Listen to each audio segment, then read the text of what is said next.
시간이 아무리 흘러도 어떤 이름은 지워지지 않는다. 가슴 한켠에 오래도록 말없이 살아남는다. 어느덧 나이 40이 넘었지만 문득문득 스쳐가는 기억이 있다. 바래진 교복 치마, 음악다방, LP판 돌아가던 소리, 그리고 그 사람 이름 석자. 이름만 떠올라도 가슴이 먹먹해지는 그 시절. 그때의 나는 참 어리고 철없고 사랑이 전부였다. 지금 이 글을 적는 이 순간에도 가슴 한쪽 어딘가에서 여전히 그 사람을 부르고 있다. 아마도 이 사연을 듣는 친구들이 있다면 주인공이 누구인 줄 알 것 같아 망설여지긴 했다. 내 이름 김영화.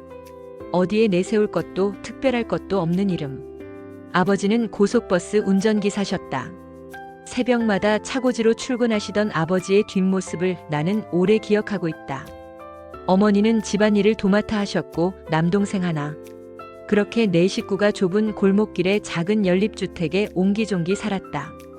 나는 중학교 때부터 알고 있었다.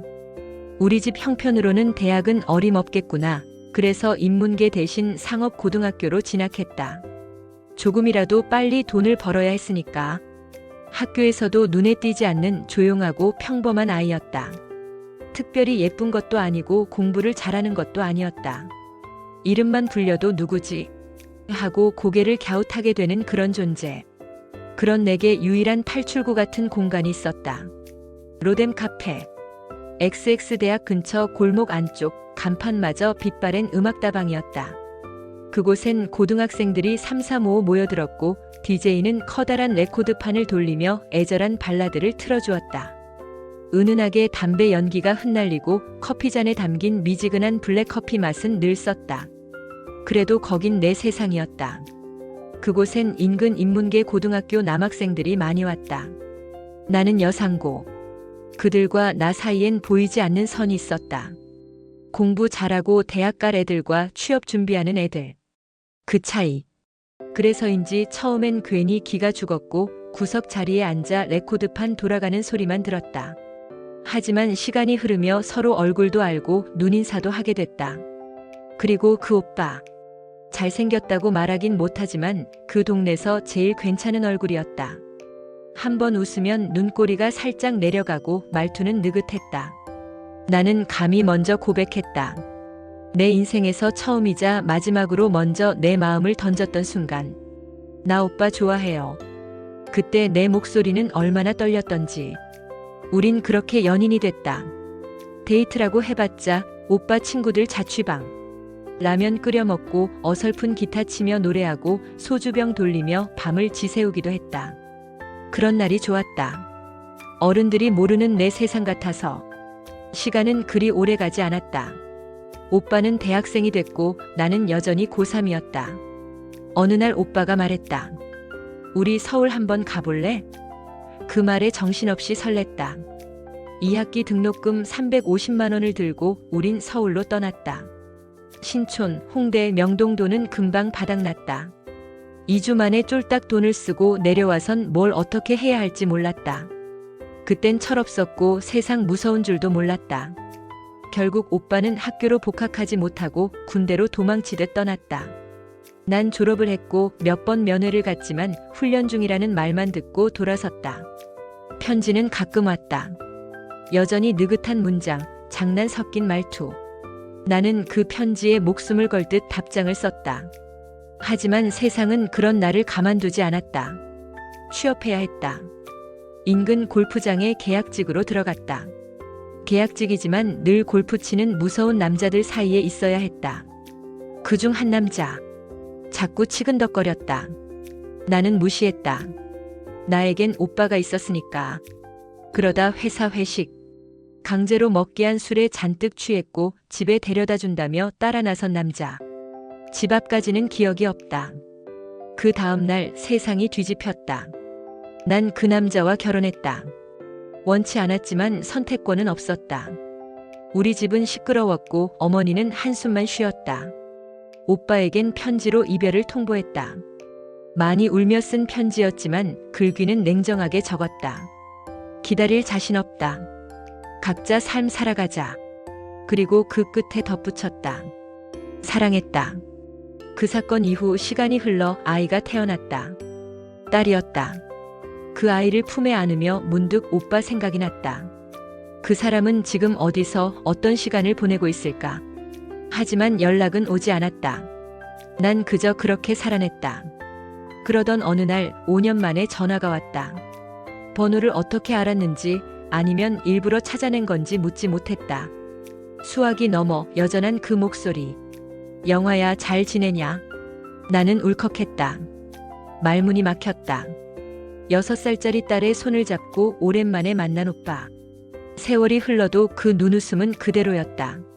서울서 내려오고 얼마 후 난 오빠에게 말하지 못한 비밀이 있다. 오빠의 아이를 지운 것이다. 그는 공기업에 다닌다고 했다. 나는 낡은 아파트 전셋방 이혼녀. 그와 나 사이엔 10년이라는 세월이, 그리고 돌이킬 수 없는 인생의 굴곡이 있었다. 하지만 그날 우린 아무 일 없던 아이들처럼 웃으며 양쪽으로 아이의 손을 잡고 길거리를 걸었다. 그리고 묻어두었던 이야기도 해주었다. 헤어지게 된 사유도 내용도 들려주었다. 오빠는 담담히 듣기만 하였다.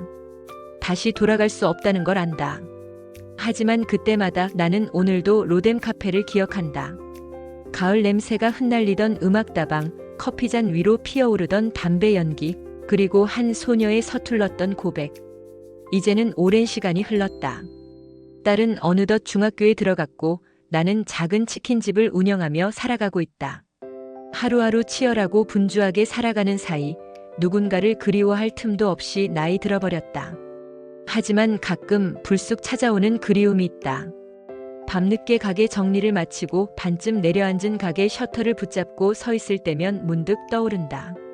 XX대학 뒷골목의 로뎀 카페, LP판 돌아가며 흘러나오던 김태정 노래, 여자의 일생이라는 노래와 커피 한 잔에 기대어 쓴 웃음 짓던 내 모습. 그 시절에 나는 참 어렸다. 철없고 무모했고 사랑에 목말랐다.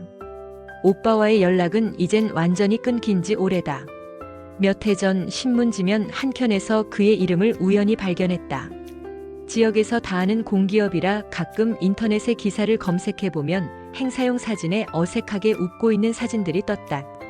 그 사진을 보고 한참을 멍하니 있었다. 그 얼굴 한 번만 더 보고 싶다는 생각이 들었지만 곧 접어두었다. 나는 이미 너무 많은 시간을 혼자 견뎌왔고 사랑에 대한 기대도 미련도 내려놓았다. 살아보니 세상은 생각보다 냉혹했고 사람 마음은 약했다. 사랑만으로는 지켜낼 수 없는 게 있다는 걸 뼈저리게 깨달으며 살아왔다. 가끔 꿈을 꾼다. 18살의 내가 하얀 블라우스에 교복 치마를 입고 로뎀 카페 입구에서 오빠를 기다리는 꿈. 오빠가 환하게 웃으며 카페 문을 열고 들어오는 장면에서 나는 꼭 18살 소녀로 돌아가 있다. 깨어나면 그 꿈이 서글퍼서 한참을 울고 또다시 오늘을 산다. 지금의 나는 괜찮다. 상처 입은 마음도 어그러진 시간도 모두 흘러갔으니까. 딸과 나 우리 둘만의 삶을 지키며 하루를 살아간다. 가끔 아침 햇살이 유난히 고운 날이면 괜히 그 시절이 그립고 아주 가끔은 그 사람의 안부가 궁금하다. 어디서 어떻게 누구와 살고 있는지. 하지만 이제는 연락할 이유도 용기도 없다. 사랑은 그렇게 마음 한켠에 묻어두는 것임을 배웠다.